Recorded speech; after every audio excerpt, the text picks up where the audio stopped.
Los Sioux son una nación nativa norteamericana que habitaba la región de las Grandes Llanuras y los modernos estados de Colorado, Montana, Nebraska, Dakota del Norte, Dakota del Sur y Wyoming. Son una de las muchas naciones conocidas como indios de las llanuras que vivieron en la región aproximadamente 13.000 años antes de la llegada de europeos en el siglo XVIII. Los Sioux provienen originalmente del Valle del Mississippi así como de la región de los Grandes Lagos, pero las guerras con las naciones iroquesas y ojibwas los forzaron a migrar al oeste. El nombre Sioux deriva de una interpretación francesa de un nombre ojibwa. El nombre real de estas gentes es Oceti-Sakowin, gente del Consejo de los Siete Fuegos, o Oceti-Sakowin-Oyate, gente de la Nación del Consejo de los Siete Fuegos, en referencia a las tribus Sioux originales que traían las fogatas de sus fuegos particulares para encender el fuego colectivo en las reuniones del Consejo. Estas tribus son, Dewakanton, Siseton, o también conocido como Sistonuan, Teton, también conocido por Tetonuan, Wapekute, Wapeton, también conocido Wapetonuan, Yankton, también llamado Yankton, y Yanktonai, también llamado Yanktowana. Las tribus llegaron a ser conocidas como los Dakotas o Dakotas, y, al principio, Nakotas, aunque este término ha cambiado, que significan literalmente aliado o amigo. Estas 7 están relacionadas a otras naciones tribales por medio del lenguaje, Siouana, y la cultura. Originalmente cazadores y recolectores, los Sioux adoptaron un estilo de vida agrario hacia el 700 al 900 después de Cristo, después de la introducción del maíz desde Mesoamérica, pero continuaron cazando y manteniendo un modelo social seminómada al seguir con la caza salvaje, principalmente del búfalo. Su modelo sociocultural tradicional cambió más tarde en los siglos XVII y XVIII con la llegada de armas de fuego europeas y su maestría del caballo, traído a Norteamérica en el siglo XVI por los españoles, que los convertiría en una de las naciones, designadas por los estudiosos modernos, pertenecientes a la cultura del caballo norteamericana. Así como con todas las otras tribus norteamericanas, el contacto con los europeos impactó negativamente a la cultura Sioux desde el principio, pero más aún en el siglo XIX, cuando las políticas expansionistas americanas demandaron más de sus tierras ancestrales. La resistencia fue dirigida por grandes líderes Sioux, incluidos Nube Roja, Toro Sentado y Caballo Loco, mientras que otros como Alce Negro los apoyaron. La gran victoria Sioux fue la batalla de Little Bighorn en junio de 1876, y la gran derrota fue la masacre de Wounded Knee en 1890, que terminó con la resistencia de los Sioux, y los condujo a su reubicación en reservas. Las gentes conocidas tardíamente como Sioux habitaron en principio la región del Valle del Mississippi hasta que las agresiones de los iroqueses, y los conflictos con los ojibwas las forzaron a migrar al oeste al área de las modernas Minnesota y Wisconsin. La primera vez que se documentaron como Sioux fue cuando el intérprete francés Jean Nicolet anotó la palabra en 1640. Antes se conocían por el gentilicio que usaban para sí mismos, como Oceti-Sakowin y Dakota o Lakota. El nombre Sioux quiere decir pequeñas serpientes, y es una mala interpretación de la referencia ojibwa que significa gente del río en forma de serpiente, refiriéndose al río Mississippi, el área de la que provenían. Las 7 tribus originales están relacionadas con otras por medio de la familia lingüística Sioux, entre las que se cuentan los Arikaras, Crows, Hidachas, Iowas, Kansas, Mandans, Missouri, Omaas, Osages, Otos, Poncas y Quapaw. Estas diferentes tribus formaron pactos de amistad o alianzas y se unieron a las 7 originales. Esta nación se conoce como Dakota en el dialecto del este y Lakota en el dialecto del oeste. Hasta hace poco, Nakota se citaba como el nombre del dialecto medio, pero este ha cambiado y caído en desuso en algunos círculos. Los Sioux se esparcieron más al oeste y sur desde la región de Minnesota y Wisconsin incluso antes de que las incursiones francesas de la moderna Canadá comenzaran a invadir sus tierras en el siglo XVII. La vida diaria de los Sioux queda patente por sus creencias religiosas, las cuales sostienen que el Gran Espíritu, Wakantanka, creó todas las cosas, comunica todas las cosas, y es la fuerza unificadora del universo que mantiene a todas aquellas. Fundamentales en sus creencias espirituales son la chanumpa, la pipa sagrada o ceremonial, y el lela wakan, que significa muy sagrado, el paquete de tabaco, que recibieron de la mujer búfalo blanco, una figura sobrenatural que vino a mostrarle su vínculo con Wakantanka y cómo honrar y mantener esa conexión. La mujer santa junto con la pipa y el tabaco, también los instruyó en los 7 ritos sagrados que debían observar, y cómo la chanumpa debía usarse en estas ceremonias y en ciertos momentos específicos. Los 7 ritos sagrados en los que se usaba la pipa eran en el cuidado del alma, o también llamado cuidado y liberación del alma. El rito de la purificación, clamar por una visión, la danza del sol, la creación de familiares, el arribo de la niña a la mayoría de edad y el lanzamiento de la pelota. Todos los rituales son igual de importantes, pero en la danza del sol participa toda la comunidad, y se considera esencial para el renovamiento de la tierra, una cosecha saludable, prosperidad en la caza y en la guerra, la unidad tribal y para mantener una conexión sólida con el Gran Espíritu. El ritual se celebraba, y se sigue celebrando, a inicios de verano, usualmente en junio, e incumbía a toda la comunidad. La danza la iniciaba una persona que o bien había recibido una visión que le decía que tenía que dirigirla, o bien estaba pidiéndole un favor al Gran Espíritu, o le estaba dando gracias por un don recibido o por el bienestar general de la comunidad. Cualquiera que fuese la motivación, el bien de la mayoría era la prioridad.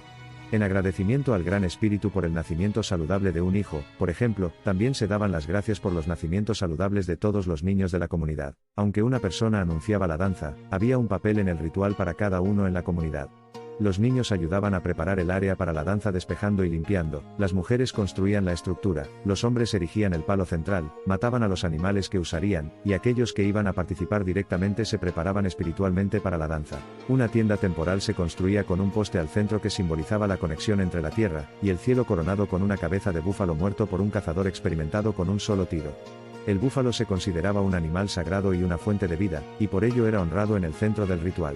Se ataban correas de cuero a la punta del poste, que después se pasaban o bien por los hombros o por los pectorales de aquellos que se habían ofrecido voluntarios para sufrir el sacrificio, ya fuera con miras a recibir una visión por el bien de la comunidad o como una vía para expresar su gratitud. Estas personas danzaban alrededor del poste, balanceándose libremente de las correas, que no podían tocar con sus manos, hasta que éstas se rompieran y cayeran al suelo, momento en el que eran cargados a camas de salvia para reposar y, con suerte, recibir visiones. La gente ayunaba y oraba, y, durante la danza, que a veces podía durar días o hasta 2 semanas, algunas personas rechazaban beber, o lo hacían moderadamente.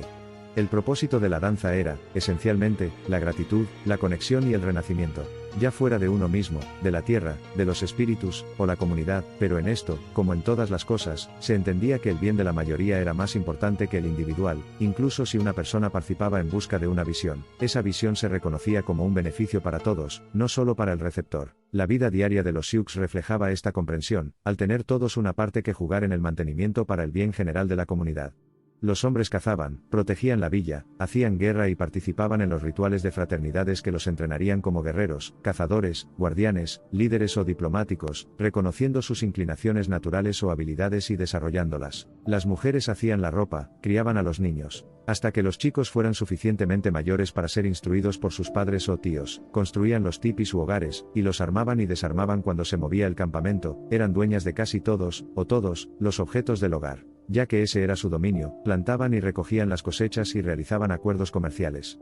Los niños se dedicaban a jugar, pero también se esperaba que contribuyeran al llegar a cierta edad, ayudando a recoger leña, preparar pieles o buscar agua. Las mujeres podían divorciarse de sus esposos si se demostraba que eran malos proveedores, o por otra razón cualquiera, con tan solo sacar las pertenencias de estos de su tipi y arrojándolas al suelo.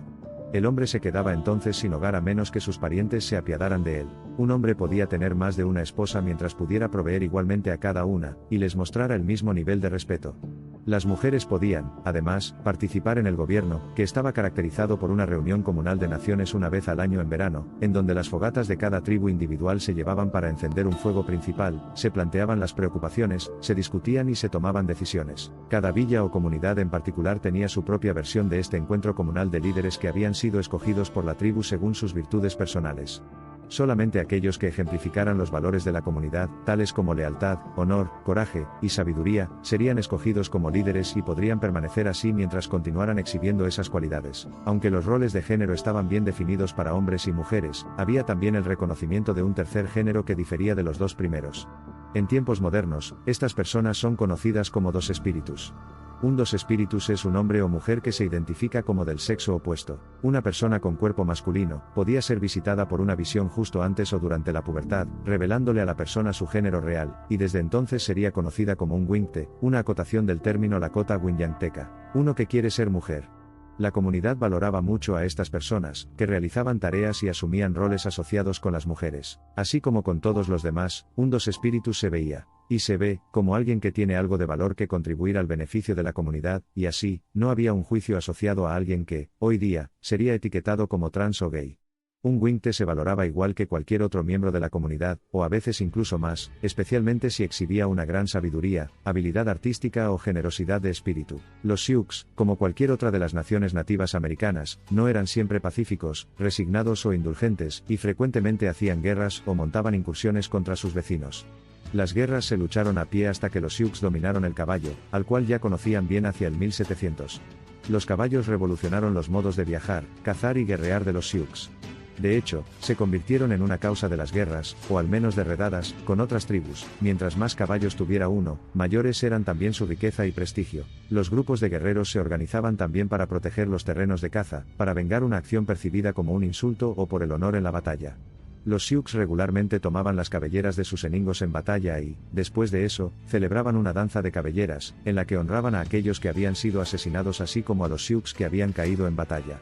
Se animaba a los dolientes a contar las historias de los caídos durante este ritual para que fuera recordado y honrado. Cuando los inmigrantes europeos y ya americanos empezaron a hacer pujanza hacia el oeste, los guerreros montados Sioux se contaban entre los más temidos, y las guerras se luchaban a veces defensivamente, para proteger las tierras propias y la comunidad, u ofensivamente para expulsar a los colonos anglosajones que habían tomado la tierra y los recursos sin permiso. Las llamadas guerras Sioux, o guerras de los indios de las praderas, se sucedieron entre 1854 y 1890, desde la batalla de Grantham, la cual fue una masacre de 30 soldados americanos con su intérprete civil, hasta la masacre de Wounded Knee, en la que fueron asesinados alrededor de 250 hombres, mujeres y niños Sioux. La masacre de Wounded Knee quebró la resistencia Sioux a las políticas genocidas del gobierno de Estados Unidos, y comenzó a desplazarse a la gente a las reservas, las cuales eran espacios de tierra que no habían elegido los nativos, a pesar de los muchos tratados formados por los representantes de los Estados Unidos prometiéndoles paz en sus tierras ancestrales. Hoy en día, los Sioux viven en reservas que abarcan solamente 7.800 kilómetros cuadrados del vasto territorio que alguna vez llamaron hogar en los estados modernos de Minnesota, Montana, Nebraska, Dakota del Norte, y Dakota del Sur, así como algunas reservas en Canadá.